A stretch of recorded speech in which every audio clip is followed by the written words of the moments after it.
Argentina আর বাংলাদেশ যেন একই বিন্দুতে এসে মিলে গেছে। আর্জেন্টিনা জাতীয় দলের স্পন্সরের দায়িত্ব পেয়েছে বাংলাদেশের গর্বিত কোম্পানি ওয়ালটন। বাংলা ভাষাভাষী মানুষের জন্য এ যেন এক গর্বের বিষয়। সম্প্রতি গণমাধ্যমের তথ্য অনুযায়ী আর্জেন্টিনা জাতীয় দলের সঙ্গে 1 বছরের চুক্তি করেছে ওয়ালটন। এ যেন বাংলাদেশের মানুষের জন্য একটা নতুন মাইলফলক।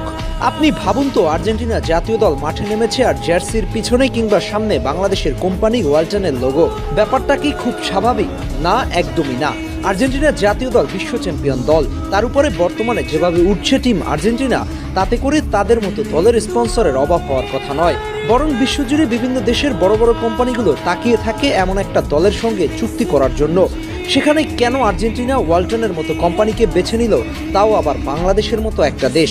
বাংলাদেশের মতো একটা দেশ বলা এই অর্থে যেখানে ফুটবলের নেই তেমন কোনো অবস্থান।